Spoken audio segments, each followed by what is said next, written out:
The next part is sexual cycle of Plasmodium vivax in mosquito. ঠিক আছে, তাহলে injection by mosquito, when a female Anopheles mosquito sucks blood of the infected person containing gametocytes in the RBC, any other phases of the parasite and RBCs are digested. The gametocytes, however, survive. These are liberated and become lodged in the cavity of gut. তাহলে এরপর মসকুইটোটা, কোনো একটা Mosquitto byte করছে কোনো একটা হিউম্যানকে, যে হিউম্যানটার বডিতে already তোমার ম্যালেরিয়াল প্যারাসাইট প্লাজমোডিয়াম ভাইভ্যাক্স রয়েছে। তো ম্যালেরিয়াল প্যারাসাইট ভাইভ্যাক্সের different stages of life cycle আছে, আমরা একটু আগেই দেখলাম টোফোজয়েড, মেরোজয়েড, ক্রিপ্টোমেরোজয়েড, তারপর স্পোরোজয়েড, তারপর এরকম দের আর সেভারেল স্টেজেস। কিন্তু সবকটা স্টেজ তো ব্লাডে থাকার কথা নয়, কিছু স্টেজ থাকবে লিভারের মধ্যে, কিছু স্টেজ থাকবে আরবিসির মধ্যে। তো আরবিসির মধ্যে থাকা অন্যান্য স্টেজের সাথে গ্যামেটোসাইট স্টেজও যখন শাক করবে, তাহলে সেটা হিউম্যান দেহ থেকে মসকুইটোর দেহে চলে গেল। তা মসকিউটোর দেহে যাওয়ার পরে গ্যামেটোসাইটের ফেজগুলো কিন্তু শুধুমাত্র বেঁচে থাকবে, আদারওয়াইজ বাকি ফেজগুলো কিন্তু মারা যাবে। ঠিক আছে, এই অবস্থা তাহলে মশার গাটে পৌঁছেছে।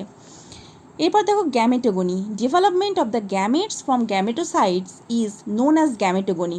বলছে গ্যামেটোসাইট যেটা রয়েছে, যেটা মানে পেনিট্রেট করে ঢুকলো মানে হিউম্যান দেহ থেকে মসকুইটোর দেহে, সেটা গ্যামেটোগনি পদ্ধতিতে সেখান থেকে গ্যামেট ফর্ম করবে।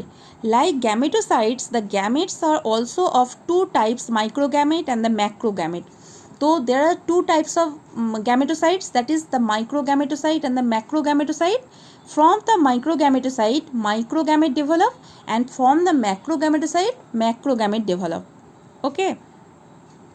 In other animal and most protozoans, macrogamete এই পর্যন্তই। এরপর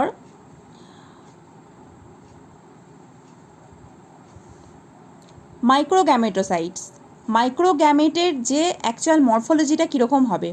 মাইক্রো মানে স্মল, তো অবশ্যই মাইক্রোগ্যামেটোসাইটটাও যেমন স্মল ইন সাইজ ছিল, সো মাইক্রোগ্যামেটটাও স্মল ইন সাইজ হবে। The male or the female, the male or the microgametocyte begins to undergo a process called the exflagellation. This is very much important. What is exflagellation? Exflagellation is a process by which the microgametocyte convert itself into the microgamete. In the midgut of mosquito, মসকুইটোর মিডগাটে, মসকুইটোর midgut মানে কোন রিজিয়নটা, অন্ত্রের মধ্যে middle রিজিয়নটা, সেটাকে আমরা বলি মিডগাট। তো মসকিউটোর মিডগাটের মধ্যে এইখানে এক্সফ্ল্যাজিলেশন প্রসেসের দ্বারা গ্যামেটোসাইটটা গ্যামেটে কনভার্টেড হচ্ছে। The drop of temperature due to the transfer from warm blooded human host to cold blooded insect. আমরা জানি হিউম্যান হচ্ছে কি পৈকিলোথাম হোমিওথামের ব্যাপারটা রয়েছে, তো হিউম্যান হচ্ছে ওয়ার্ম ব্লাডেড অ্যানিম্যাল। কিন্তু অন্যদিকে আমরা বলতে পারি insect like mosquito they are poikilotherm, hence they are cold blooded animal. তো এখানে কোল্ড ব্লাডেড অ্যানিমেলে আমাদের ওয়ার্ম ব্লাড থেকে যখনই সেই গ্যামেটোসাইটগুলো কোল্ড ব্লাডেড অ্যানিমেলের দেহে ঢোকার ফলে মানে ব্লাড টেম্পারেচারটা যে ফ্লাকচুয়েট করলো না, এই ব্লাড টেম্পারেচারের ফ্লাকচুয়েশনের জন্যই কিন্তু এদের কিছু ট্রান্সফরমেশন ঘটে যায়। ঠিক আছে, in each microgametocyte nucleus divide, নিউক্লিয়াসটা কী করে ডিভাইড করতে শুরু করে by mitosis to produce 6 to 8 haploid daughter nuclei. তো ফার্স্টে একটা থেকে দুটো, দুটো থেকে চারটে, চারটে থেকে আটটা, এভাবে মোটামুটি 8টা পর্যন্ত হ্যাপ্লয়েড ডটার নিউক্লিয়াই তৈরি করে ফেলে। And which resemble at the which locates at the periphery, এরা ঠিক প্রান্তে অবস্থান করে, প্রান্ত বরাবর অবস্থান করে থাকে। The cytoplasm outgrows into long, thin and flagella-like projection and the daughter nucleus enters each one of them. তাহলে আমরা দেখতে পেলাম ফার্স্টে নিউক্লিয়াসটা কী হলো ডিভাইড করে, যে কোনো সেলের ক্ষেত্রে অ্যাট ফার্স্ট নিউক্লিয়ার ডিভিশন অকার, সেটাকে বলো ক্যারিওকাইনেসিস। এবং নিউক্লিয়াস ডিভিশন হওয়ার পরে সাপোজ ধরো একটা নিউক্লিয়াস থেকে 4টে নিউক্লিয়াস হলো, এবার সেই 4টে একটা নিউক্লিয়াস থেকে ফার্স্টে 2টো হবে, 2টো থেকে অবভিয়াসলি 4টে হবে।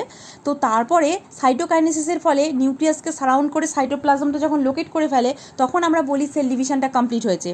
তো এইভাবে 8টা যদি নিউক্লিয়ার ডিভিশন হয়, 8টা সাইটোপ্লাজমিক ডিভিশনের মাধ্যমে 8টা তাহলে ডটার তোমার সেল তৈরি হলো, ডটার সেলই বলছি এগুলোকে।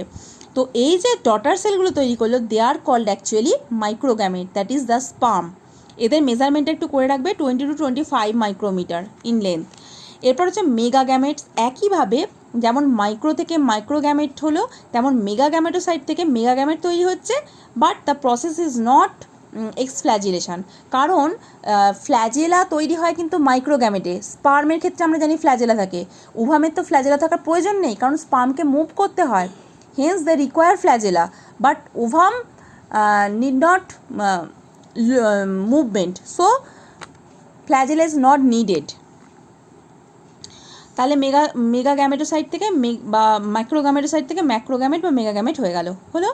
এরপরে নেক্সট স্টেপ আসছে ফার্টিলাইজেশান। The megagamete gives out a small cytoplasmic projection, the cone of reception or fertilization cone. এরপরে যখন তারা মেগার মাইক্রোগ্যামেট কাছাকাছি আসে, তখন যে প্রান্তটাতে মেগাগ্যামেটের যে দিকটাতে স্পার্মটা আসে সেদিকটা সেই জায়গাটা একটুখানি উঁচু হয়ে যায়, that is called fertilization cone. Nucleus of the megagamete comes to lie near as receptive cone. ঠিক আছে, যেখানটা দিয়ে রিসিভ করবে সেখানটা রিসেপটিভ কোন হলো। ফার্টিলাইজেশন কোন পর্যন্ত বললেই হবে। When a lacing microgamete comes in contact with a megagamete, the former penetrates the latter through the receptive cone and fertilization or syngamy takes place. এরপরে তাহলে ওই ফ্ল্যাজেলাযুক্ত মাইক্রোগ্যামেট যখন ম্যাক্রোকে পেনিট্রেট করলো at the region of cone of reception or at the region of fertilization cone, then fertilization done. A complete confusion of the nuclei and the cytoplasm of the two gametes occurs, resulting in the formation of zygote. As a result, zygote form with single diploid nucleus, that is the synkaryon or zygote, and then the syngamy is anisogamous as the uniting male and female gamete are dissimilar. আচ্ছা, syngamy আমরা এটাকে anisogamous কেন বলছি যখন কোনো gamete দুটো fuse করে, যখন মেল ফিমেল তো অবভিয়াসলি, কিন্তু তাদের মরফোলজি যখন সেম হয়, দেন দেয়ার কল হচ্ছে আইসোগ্যামাস সিনগ্যামি। বাট এখানে আমরা দেখছি মেল ফিমেল গ্যামেট কিন্তু ডিফারেন্ট মরফোলজি, সেই জন্য আমরা এটাকে বলবো অ্যানাইসোগ্যামাস সিনগ্যামি। এরপর উকাইনেটিটা কি? Zygote remain rounded and motionless for some time. জাইগোটটা তৈরি হওয়ার পর ও কিছুক্ষণ কী করে, মোশনলেস হয়ে স্থির হয়ে এক জায়গায় অবস্থান করে, but soon it becomes elongated. তারপর আস্তে আস্তে ওটা লম্বা হয়, অ্যান্ড ভার্মিফর্ম এবং কেঁচোর মতো লম্বা, মানে ক্রিমি লাইক একটা স্ট্রাকচার তৈরি করে ফেলে এবং মোটাইল হয়ে যায়, চলমান হয়ে ওঠে। It performs wriggling or gliding movement and is known as the vermicule or ookinete. প্রথমে জাইগোটটা গোলাকার হলো, তারপর আস্তে আস্তে লম্বাটে হয়ে যাবে। লম্বাটে হয়ে যাওয়ার পর ও কী করবে, প্রথমে স্থির ছিল, তারপরে ও মুভ করতে শুরু করবে, তখন ওর নাম হয়ে যাবে কি? উকাইনেটি।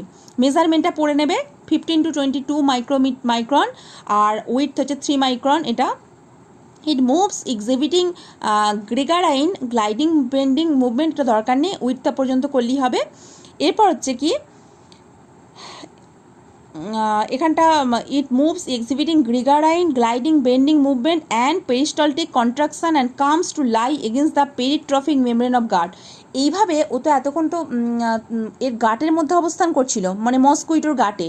এবার এই অবস্থাতে ও কী করে, নিজেকে মানে নিজের বডিটাকে, ভার্মিকুল বা উকাইনেটে নিজের বডিটা কী করে, রিগলিং মুভমেন্ট করে, জাস্ট যেভাবে মানে নিজের বডিটা একটা কি বলবো, একটা ওয়েভের মাধ্যমে, একটা কন্ট্রাকশান রিল্যাক্সেশনের মাধ্যমে বডিটাকে ওই গাটের মধ্যে দিয়ে টানতে টানতে নিয়ে যায়।